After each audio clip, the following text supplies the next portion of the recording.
오늘 말씀 지금 22절 23절 말 봉독했는데 이 말씀은 너무나 많이 알려져 있고 또 설교할 때마다 많이 인용하는 구절이죠. 그래서 오늘은 사울에 대한 전체적인 맥락을 간단하게나 사무엘 상 내에서 이렇게 한번 정리를 해볼까 합니다. 우리가 세상을 살아가면서 이렇게 사울처럼 자신의 일을 합리화시키고 또 정당화시켜 가면서 살아갈 때가 너무나 많습니다.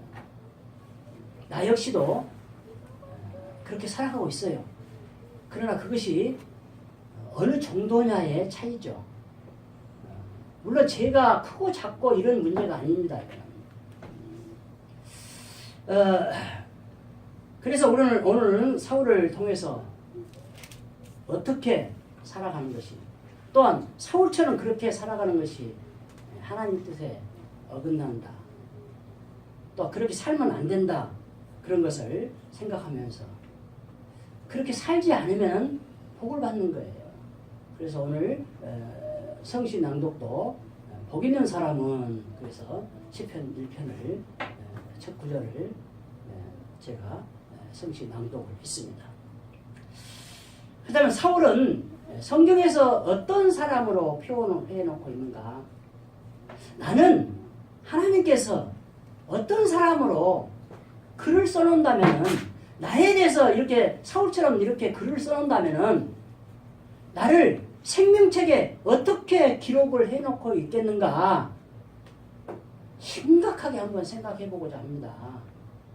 사울을 통해서.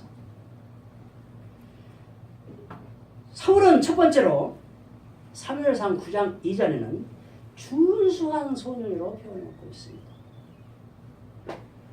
기스에게 아들이 있으니 그의 이름은 사울이라. 준수한 소년이라. 중간에 생략하고 키는 모든 백성보다 어깨 이만큼 컸더라. 여기서 이만치 컸다는 거예요. 사울 어깨로 전부 다 그 키예요. 근데 그렇게 컸고 준수하다고 합니다. 여러분, 준수하다고 하나님 인정한 사람이 또 있습니다. 누굴까요? 누굽니까? 생각이 나야 돼요. 압살롬이죠. 왜 제가 지금 이 이야기를 하냐? 영모가 준수하다 해서 하나님 뜻에 합당하게 살고 복을 받고 사는 것이 아니에요. 물론 그게 필요합니다. 저는 그걸 너무나 뼈저리게 느끼는 사람 중에 하나예요. 내가 준수하게 생겼으면은 아마 여기가 자리가 모자랄 거예요, 아마. 저는 내세울 거 하나도 없어요. 진짜 보면 우리 마누라가 반대했듯이 목소리도 목사 목소리가 아니래요. 그래서 이번에 미국서 온 목사님, 우리 친구 목사님 만나니까 너무나 부러워요. 너무나 부러워요. 정말로 그 앞에서 제가 울었어요. 너무나 부러워요. 제가 너무나 낮아졌어요. 학교 다닐 때는 제가 그렇게 안 살았어요.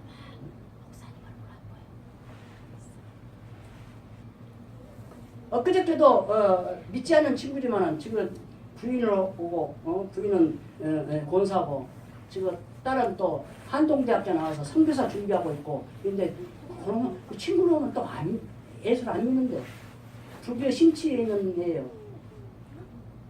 그래서 동창회 이야기를 했는데 지금 준수한 이야기 하다가 이렇게 나오네요. 동창회 나오라는 거예요. 그래서 내가 그랬어요. 나는 나가봤자 아는 사람도 없고 동창인데 나는 아는 사람이 없어요. 왜냐하면 워낙 활동을 안 했기 때문에. 그러니까 그 친구가 뭐라는 줄 아세요? 우리 동창 중에서 너는 얘 친구를 모르지만 친구들은 너를 다 안다. 뭔 이야기인지 알겠죠? 그런데 제가 준수하다면 어떻게 되겠어요? 그러나 준수하지 않은 것을 저는 하나님께 감사합니다. 왜냐고요? 고민을 하고 어떻게 하나님 뜻대로 살아갈까를 왜냐? 제가 해봤자 안 되니까 되는 것이 없어. 되는 것이. 그러니까 하나님의 의지할 수밖에 없더라는 거야. 이 사람들은 지금 말한 사울이나 압살롬은 준수했기 때문에 자기 마음대로 해요. 마음대로 대하여 이 일들이 다 대화가 준수하니까. 그러니까 어떻게 됐어요? 해망하더라는 거예요. 이게 우리에게 정확히 하나님께서 성경의 기록에서 우리에게 교훈하고 있어요. 우리에게 모델을 보여주고 있어요. 어떻게 사는 것이 복받는 인생인가를 보여주고 있다고요. 배워서 그대로 행하기를 바랍니다. 나는 저를 포함해서 최소한 내 주위에 있는 사람만큼은, 나를 알고 있는 사람만큼은, 내가 기도하면서 떠올리는 사람만큼은 복받기를 원해요. 정말로 이거는 정말로 저는 거짓 요만큼도 거짓 붙이지 않고 하는 얘기예요. 저는 이제 그것까지는 됐어요. 아직은 생명을 내줄지 안 내줄지는 몰라요. 그 상황이 되면 모르지만은 그까지는 아직 자신이 없어요. 그러나 눈물로서 기도하는 생각, 복을 받았으면 좋겠다. 그 복 받는 사람을 시기 질투하지는 않겠다는 거예요. 이제는 그까지는 돼서 너무나 하나님께 감사해요. 그렇다면 제가 준수한 소년이었다면은 저 자신 없어요. 최소한도 초등학교 때까지만 그렇게 안 했거든요. 제가 하얗게 해서 저희들하고 놀지는 못할 망정. 그들을 내가 무시하지는 않았지만 그들을 부러워한 적은 별로 없어요. 큰 소리 치면서 그래도 살았어요. 첫 번째는 준수한 소년이었고, 두 번째는 효심이 가득한 소년이었어요. 다 알고 있는 이야기예요. 그러나 제가 지금 준비하는 거 깨달은 걸로 지금 하는 거예요. 다 알고 있는 거예요. 사무엘상 5장 9장 5절 후반절 보면 내 아버지께서 암나기의 생각은 고사하고 우리를 위하여 걱정하실까 두려워하노라. 지금 나기를 잃어먹어서 지금 종을 데리고 지금 나기를 찾으러 갔어요. 근데 하루 종일 찾아도 못 찾아.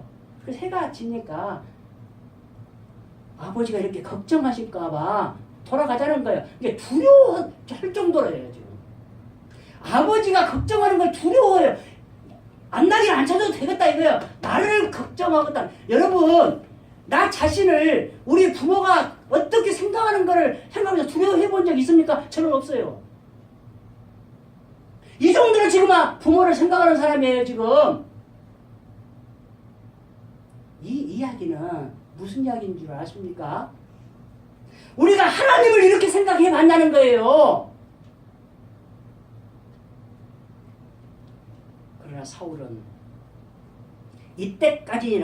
이때까지만큼은 이런 소년이었어요. 부모를 이렇게 생각해 온 사람이었어요.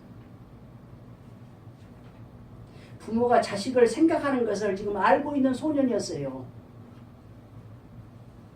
그러나 저는 몰랐다니까요, 그것을. 요즘 제가 보는 여성곡 중에서 그때는 내가 몰랐어. 그 말을 너무나 많이 써요. 여러분, 지금 젊은 사람들, 저도 과거를 돌아보면 그때는 내가 그때 참 몰랐어. 몰라서 그렇게 했어. 그런 거 너무나 많아요.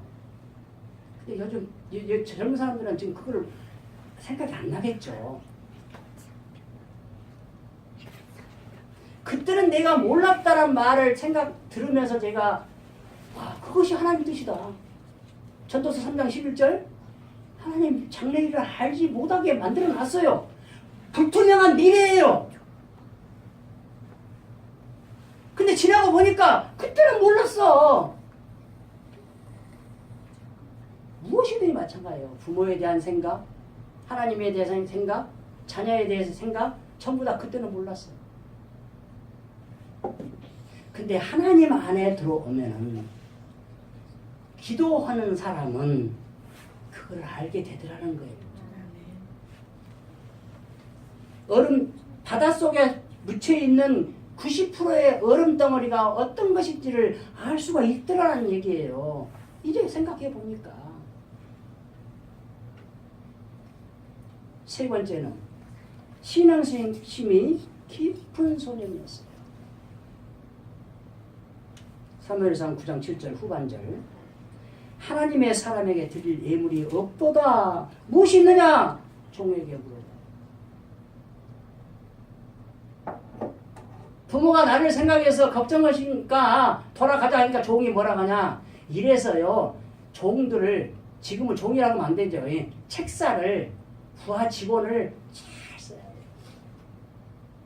지금 우리나라 이 전국이 이렇게 된 것이 부하 직원을 잘못 써서 그런 거 아닙니까?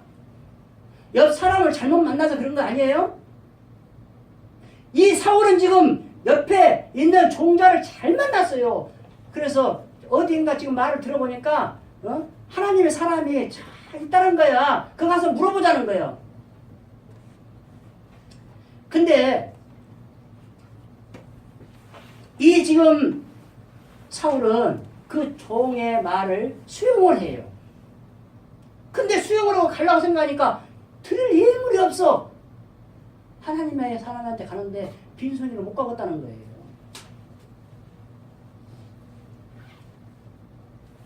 하나님 내 앞에 나올 때는 빈손이 오지 말라는 거예요. 빈손으로 오면 안 돼요. 근다고 해서 드릴 것이 없는데 그것 때문에 못 오면 또 안 돼. 정말로 드릴 것이 없으면 빈손으로 와도 돼요. 이걸 이야기하면 또 헌금에 강요한다고 또 이야기하면 안 돼. 난 성경 있는 이야기만 하니까. 근데 이 사울은 선지자를 만나러 가려는데 예물이 없어서 걱정을 해요. 여러분, 하나님께 드릴 예물 때문에 걱정을 한번 해본 적 있습니까? 저는 민수기 12장을 깨닫고 저는 장로로서 하나님께 많은 예물을 드리고 싶어서 그렇게 깨달았어요. 그래서 목사 할 생각 전혀 없었어요. 그것이 좋을 것 같아요. 폼나잖아요. 해서 많이 드리면. 남자의 힘은 뭐 주머니가 주머니에서 나온다고 하는데 이렇게 신앙심이 깊은 사람이었어요. 그 다음 네 번째로는 수줍음이 많은 사람, 연약한 소년이었습니다. 사무엘상 10장 22절 후반절. 여호와께서 대답하시되 그가 짐 보따리들 사이에 숨었느니라. 사람들 많은 데서 나오지를 못해. 부끄러워서. 그게 사울 나중에 그랬습니까? 초심을 잃지 않아야 돼요. 초심을.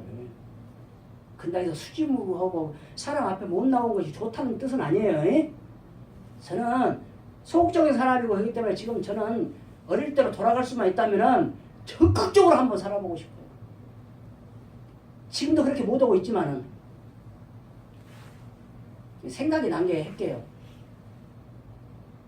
엊그저께 베트남 친구를 지금 민호 친구를 만나서 식사를 했습니다. 근데 그 친구가 이런저런 이야기 다 나오다가 뭔 이야기 하다가 남자는 한번 약속을 해놓으면 지켜야 된다는 거예요. 뭐 지키지 못하면 약속을 안 해야 된다는 거예요. 정확한 이야기다. 나도 그런 생각한다. 그렇다 하고 딱 지나갔어. 그리고 이제 이런저런 더 이야기하다 차 타고 이제 태다 주는 사이에서 내가 근데 야 반용아 다음에 우리 나하고 만날 때는 교회에서 만나자. 예 그래. 믿기 잘 물었죠. 예. 됐다. 약속했어? 예 그래. 약속했으면 남자는 지켜야지. 꼼짝 못한 거야. 여러분 기도하십시오. 그 남매가 나오기로 저하고 약속을 했어요. 근데 그렇게까지는 씨 뿌린 사람이 있겠죠.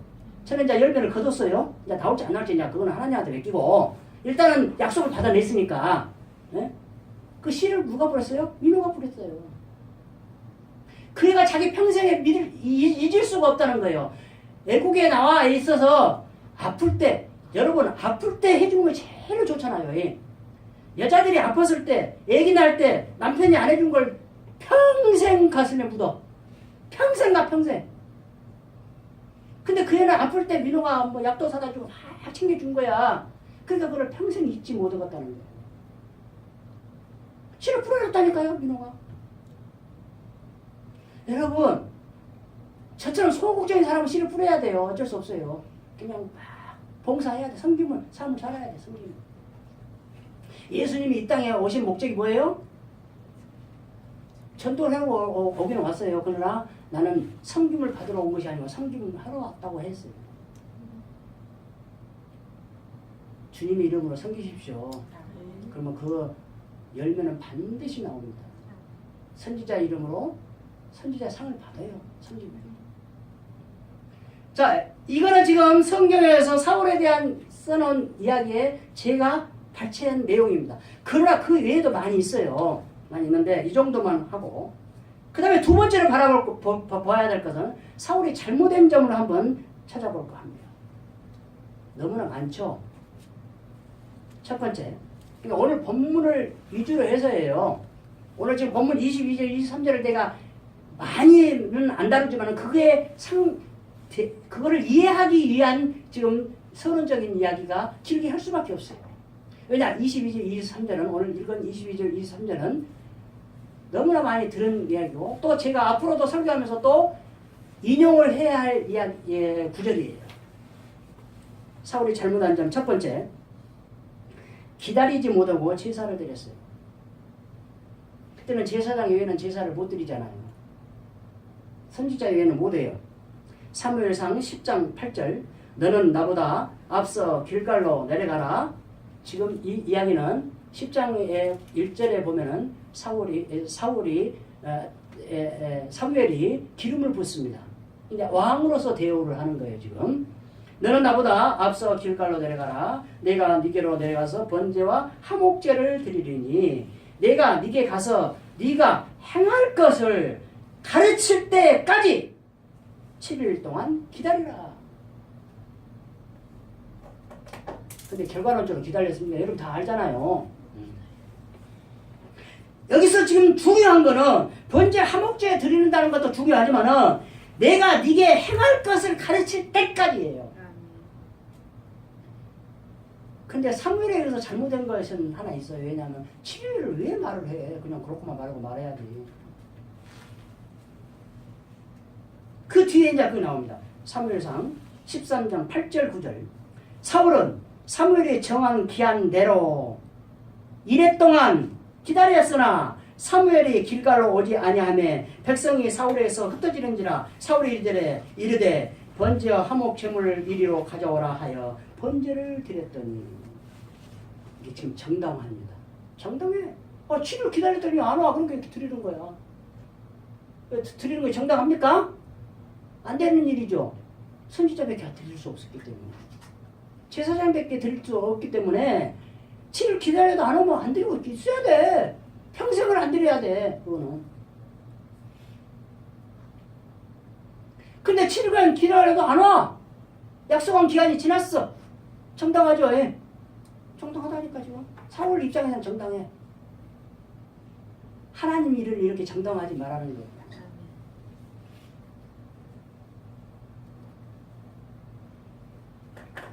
정한 기한.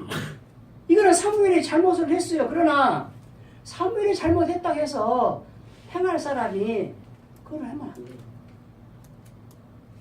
우리는 지금 이게 사울만 잘못이 아니에요. 우리도 이런 우를 범한다니까요. 저는 신앙생활하면서 가장 힘든 게 기다리는 거라니까요. 기다리는 거예요. 하나님 말씀 전하려고 준비하려는데 토요일 아침까지 말씀이 안 오면 죽을 것 같아. 그래도 기다려야 돼. 말씀 감동 올 때까지.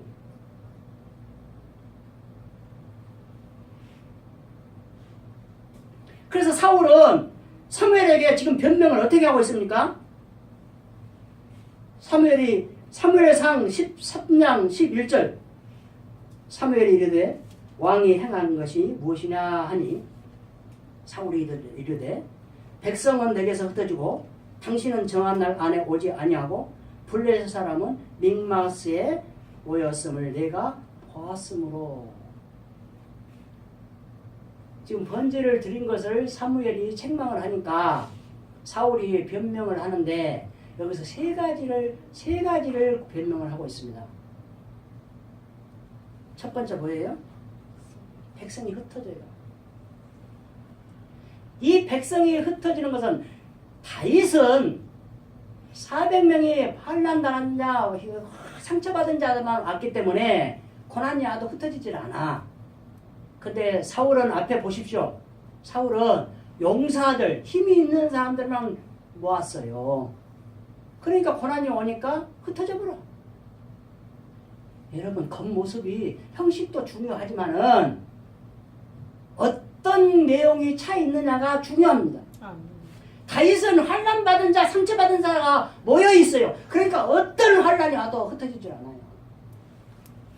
그러나 사울은 돈을 주고 용사들만, 힘센 사람들만 모았기 때문에 흩어져 버려요. 이 이야기는 사울은 하나님을 의지하지 않았다는 얘기예요. 그래서 힘센 자들을 모아놓은 거예요. 두 번째, 사무엘이 정한 기간에 오지 않았어요. 내 잘못이 아니에요. 사무엘 당신이 정한 기한 내에 안 왔기 때문에 내가 제사를 드렸지. 그 이야기죠. 세 번째, 블레셋 사람이 공격하려고 진을 치고 딱 있는 거예요. 그걸 보니까 제사를 드릴 수밖에 없어. 이제 그때 하나님은 의지할 수밖에 없어. 사울이 제단을 쌓았단 말이 한 번밖에 안 나와요. 언제 나오냐면은 블레셋 이렇게 정격해 올라니까 우림으로도 둠빔으로도 하나님 응답이 안 와요. 그래서 제단을 쌓아도 응답이 안 와요. 그러니까 신접한 여인을 찾아가잖아요. 때가 항상 있는 건 아닙니다. 진작 제단을 쌓고 했으면 맞지. 근데 때가 이미 늦었어요. 그 때를 잘 놓쳐요.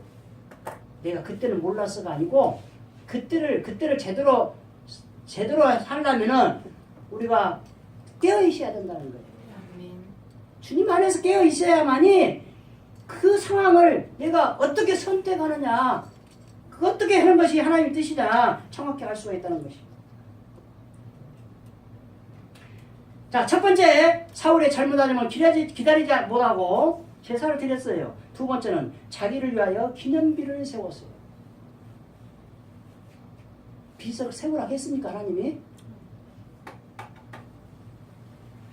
우리나라에도 비석 많이 세우죠. 그건 안 믿는 사람이니까 뭐 세워도 우리가 뭐라 할 수는 없어. 근데 교회에서까지도 그렇게 하면 안 되죠. 자기 위에서 기념비를 세우는데 오늘 앞에 12장 후반절에 보면은 자기를 위하여 기념비를 세우고 자기를 위하여 기념비를 세워요. 하나님을 위해서 기념비를 세워도 안 돼요. 근데 하물며 자신을 위해서, 인간을 위해서 기념비를 세우면 되겠어요? 안 돼요. 근데 믿는 사람들 묘에는 비가 있어요. 거기다 적어놔요. 누구 묘 해갖고 과연 그것은 하나님이 보시기에 괜찮을까 한번 생각해봤어요. 누구 묘인지 알아야 되니까 해놨다고 생각을 하는데 과연 그것을 하나님이 어떻게 보실 것인가. 저는 쓸데없는 거 많이 궁금해요. 응답이 오지는 않지만은. 두 번째, 기다리지 못하고 제사 드렸고, 첫 번째, 기다리지 못하고 제사 드렸고, 두 번째, 자기를 위해서 기념비를 세웠고, 세 번째, 아말렉을 진멸하라 했는데 좋은 것을 남겼어요. 여기서도 또 정당화 합리화가 나옵니다. 이 진멸이라는 단어는 제가 여러 번 말씀을 드렸습니다. 이 진멸이라는 단어는 본어의 뜻은 격리하다, 봉헌하다라는 뜻인데 여기서 의미하는 것은 호흡이 있는 자는 다 죽이라는 거예요.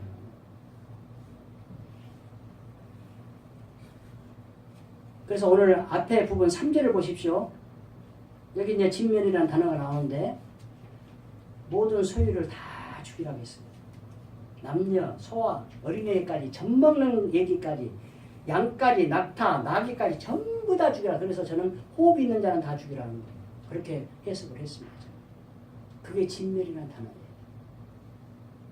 이제 싹쓸이를 해버려야 돼요. 아말렉 자손을 그렇게 죽이라는 거예요. 근데 이 진멸을 하는데 살인을 했잖아요. 근데 저는 출애굽기 32장 금송아지 사건이 생각이 났어요.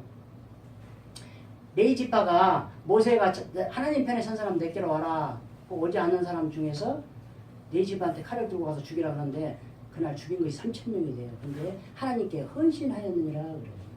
기가 막혀요. 그때 설교도 했지만은 너무나 기가 막혀. 이게 안 믿는 사람들이 거부하는 거예요. 지금 이런 것들을. 근데 아랍 족속들은 이거를 성전이라 해가지고 하나님 명령한 전쟁이라 해가지고 마음대로 폭력을 행해요. 아니요.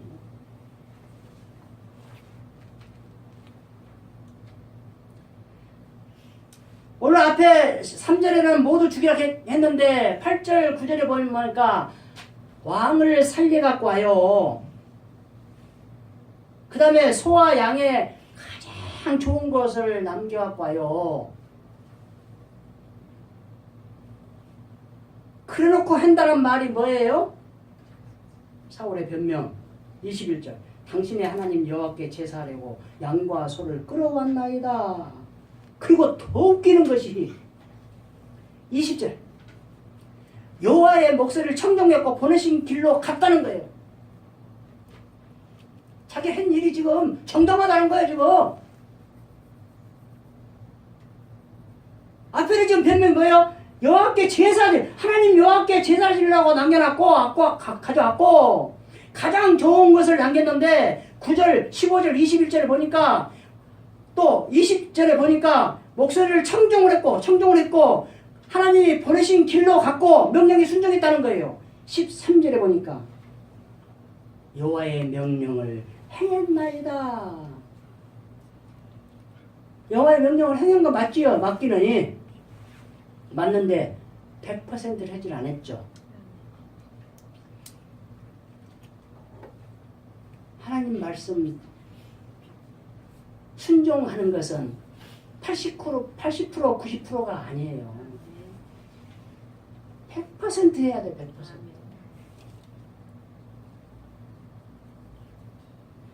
근데 지금 사울은 100% 해줄 않고 좋은 거 남겼는데 그것도 하나님한테 제사 드리려고 했다고 하고 그 정당화되잖아요. 가장 좋은 것으로 하나님께 제물을 드려야 되니까 정당하잖아요. 말씀에.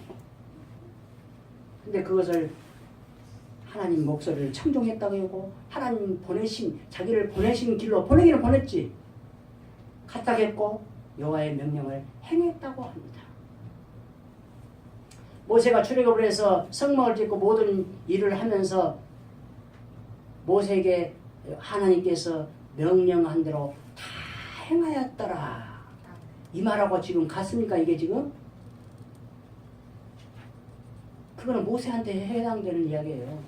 그 말이 너무나 많이 나와요. 여러분 한번 찾아보십시오. 너무나 많이 나와요. 여호와께서 모세에게 말씀한 대로 명령하신 대로 다 행하였다. 다라는 단어예요. 100%예요. 월이에요. 다 했어요. 근데 여기는 지금 다라는 단어가 없어요. 여기에 대한 하나님의 이제 답을 봐야 됩니다. 첫 번째로 11절 내 명령을 따르지 아니했다. 내가 사울을 왕으로 세운 것을 후회하노니 그가 돌이켜서 나를 따르지 아니하며 내 명령을 행하지 아니하였음이라 하신지라. 사무엘이 근심하여 온 밤을 여호와께 부르짖으니라. 사무엘이 훌륭한 점이 이거라는 거예요. 지금. 또 역으로 생각하면 사무엘이 왜 하나님이 싫다는데 왜 온 밤을 부르짖어? 왜 하나님 뜻도 모르고? 그렇게 해석할 수도 있어요. 그러나 여기서는 저는 이렇게 해석합니다. 교회 지도자 리더는 반드시 이러한 심령이 있어야 된다는 거예요. 하나님이 진멸하려고 버린 자녀도 붙들어 놓고 기도해야 된다는 거예요. 물론 여기는 지금 사무엘이 자기가 첫 번째 왕을 기름 부어서 세운 사람이에요. 그러니까 애착이 있어요. 이해합니다. 그러나 그것만 생각한다면은 그 뒤로 보면은 사무엘이 하나님 명령에 안 따라할 거예요. 그러나 싫어도 따라가고 있어요. 이게 선지자예요. 이게 종교 지도자예요. 이게 믿음의 사람이에요. 믿음의 사람은 내가 싫어도 해야 돼요. 하나님 해나가면은. 사무엘은 지금 사울을 버리는 것을 싫어해요. 지금 왜 자기가 첫 번째로 왕을 세워놨는데 내 공력이 버려져요. 지금 이 인간적인 생활하면 진짜 자기 이력에 X자가 그어져요. 지금. 그러나 하나님은 그걸 원하지 않아요. 사무엘은 그걸 알기 때문에 그 뒤로 보면은 하나님 말씀에 순종합니다. 싫어도 순종합니다. 다윗으로 왕을 기름 부으러 가도 기뻐서 간 건 아니에요. 에? 기뻐서 갔다 가면 안 돼요. 그때도 사울 눈치를 보면서 나를 죽일까 합니다. 막 그래요. 우리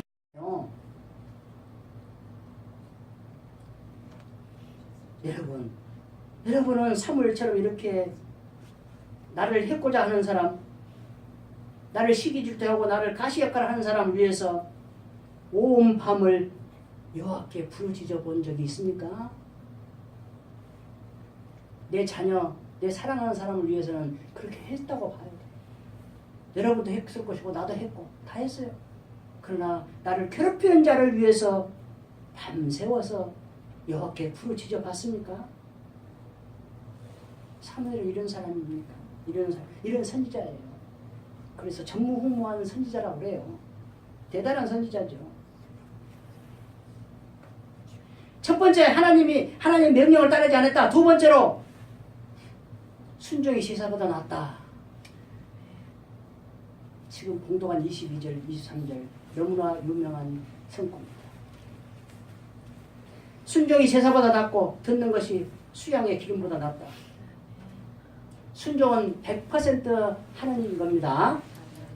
그 다음 듣는 것은 여기서 오늘을 찾아보니까 들을 귀에 들을 귀. 하나님 말씀을 듣는 거예요. 어떻게 보면 내 말을 들어라 그러면 내 말을 듣고 행하라는 것까지 되잖아요. 근데 여기서는 행하는 것은 앞에서 순종이 나왔기 때문에 여기서는 그냥 하나님 말씀 듣는 거예요. 마리아처럼. 마르다가 아니고 마리아처럼 하나님 말씀을 사모해서 예수님 앞에서 말씀을 들어요. 이 듣는 것을 이야기하고 있습니다. 창세기 17장 1절 너는 내 앞에서 행하여 완전하라. 아브라함이 우리가 하나님 앞에서 완전할 수가 없죠. 그러나 17장 이 앞에 15장에는 아브라함이 하나님을 믿으니 하나님이 의로 칭하였더라. 칭해준 거예요. 그렇게 여겨준 거예요. 그렇죠. 우리는 의인이 아니에요. 신명기 6장 5절 마태복음 22장 37절에서 예수님께서 인용했습니다. 신명기 6장 5절 너는 마음을 다하고 뜻을 다하고 힘을 다하여 네 하나님 여호와를 사랑하라. 이게 순종이에요. 마음을 다하고 뜻을 다하고 온 마음을 다 바쳐서 그렇게 하는 것이 그렇게 하나님을 사랑하는 것이 순종입니다. 그래서 하나님은 순종이 제사보다 낫다 합니다. 순종이 제사보다 낫다 해서 여기서 제사를 드리지 말라는 뜻일까요? 그 뜻은 아니죠. 순종도 하되 제사 드리라 이 말이요. 왜냐? 잠언서 15장 8절 악인의 제사는 여호와께서는 미워하셔도 지금 이 이야기가 그하고 해당이 됩니다. 순종하면서 제사 드리라. 순종이 제사보다 낫다고 순종하면서 제사를 드리지 말라는 것이 아니고 순종을 안 하면서 제사를 드리는 것은 하나님이 악인의 제사라고 평해줘요. 평가를 해요. 정직한 자의 기도는 그가 기뻐하시느니라. 그래서 순종이 제사를 드린 것보다 낫다는 이야기는 제사를 드리지 말라는 얘기가 아니고 순종도 하면서 제사도 드리라는 뜻이죠. 순종을 안 하면서 제사를 드린 것은 악인의 제사라고 지금 하나님이 평가를 해놓고 있습니다. 그 뒤로 거역하는 것은 점치는 것이다. 여기서 거역은 반역이라는 뜻이에요. 반역. 하나님을 반역해요. 근데 하나님을 반역하는데 여기서 뜻풀이가 실제적인 뿌리가 자신의 주장을 내세우는 거예요. 하나님 뜻하고 반대되는 이야기예요. 지금 거역이 반역인데 이 반역을 풀이해보니까 내 생각을 주장하고 있어요. 계속 내 생각을 계속 주장하는 사람한테 뭐라고 해요? 우리가 벽 보고 이야기한다고 그러죠. 벽 보고 이야기 안 통해. 뭐 오가는 감동이 없어. 서로 간에 감동이 없어. 벽 보고 이야기하는 거예요. 지금 하나님을 거역한다는 것이 그거예요. 지금 자신의 주장을 계속 주장해요. 하나님한테. 하나님 뭐라고 하든 상관없어. 내 이야기만 계속 하고 있어.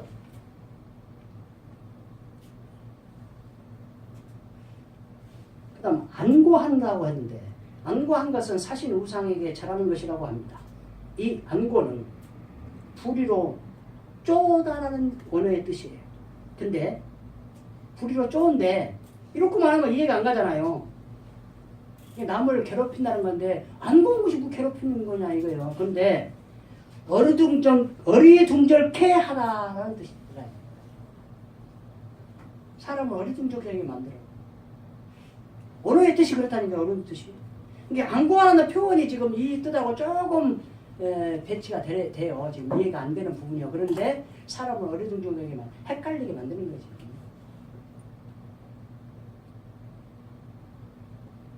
세 번째, 첫 번째 내 명령을 따르지 않았다. 두 번째 순종이 제사보다 낫다. 세 번째 왕이 하나님을 의지하지 않았다. 왕이 하나님을 버렸으므로 의지하지 않은 거죠. 이거는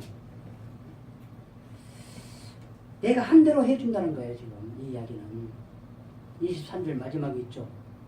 여호와께서 왕이 여호와의 말씀을 버렸으므로 여호와께서도 왕을 버려 왕이 되지 못하게 하셨나이다.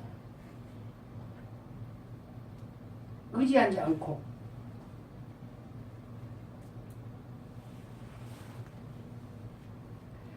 왕이 하나님을 버렸다. 찾지 않았다. 버렸다고 표현했어. 그러니까 하나님도 너를 버린다. 자, 마지막으로 한 가지만 재미있는 것이라 지금 짚고 넘어가겠습니다. 27절, 28절 보십시오. 사무엘에게 사무엘이 말을 하니까 사울 왕이 붙잡고 사정을 합니다. 인간적으로 좀 정의 의지를 하는 거죠. 사무엘이 자기 좋아하는 줄은 알았나 봐. 그래서 의지를 했는데 어떻게 하냐. 겉옷자리를 붙잡으니까 찢어졌어요. 근데 찢어졌는데 28절 보니까 나라를 찢어요. 여러분은 어떻게 계산했냐? 나는 이걸 중요하게 생각했어요. 왜냐? 왕이 여호와를 버렸으므로 하나님도 왕을 버렸다. 왕이 내 옷을 찢었으니까 하나님께서 나라를 찢어서 하나님이 마음이 맞는 사람에게 주셨다. 어째 괜찮은가요? 어째 반응들이 없으니까 나는 내가 잘못됐나 지금 생각하고 있네요. 물론 다른 뜻도 있겠죠. 그러나 저는 이걸 준비하면서 그것이 딱 눈에 들어와요.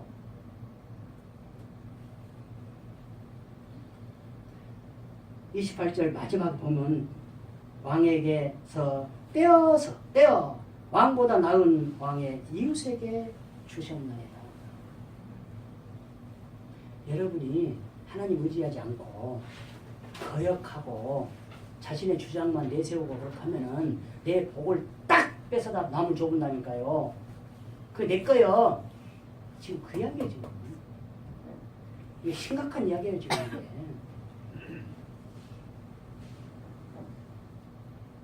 말씀 마칩니다. 오늘 말씀대로 우리가 이렇게 하지 않으면 복을 받아요. 이렇게 하지 말라고 하나님이 써놓은 거예요. 왜? 하나님은 내 자식들이 복받기를 원해서, 여러분도 여러분 자녀들이 복받기를 원하잖아요. 하나님도 우리를 자녀 삼았기 때문에 복받기를 원해서 이렇게 하지 마라. 그래야 내가 복을 주지. 그 안타까운 심령을 여러분 오늘 이해를 해 주시길 바랍니다. 하나님 그 심정을 이해를 해 주시길 바랍니다. 그래서 하나님 명령에 순종해서, 늘 제가 말씀드리지만은 하나님께서 나에게 예비하신 그 복을 마음껏 이 땅에서 누리시기를 바랍니다. 저도 소원입니다. 저도 그렇게 살기를 바라고, 저를 아는 여러분들도 그렇게 살기를 바랍니다. 그래서 우리 남은 인생길이 하나님을 영광을 위해서 하나님 나라 확장하는 데 크게 쓰임받는 그런 도구가 되시기를 주님 이름으로 축원드립니다.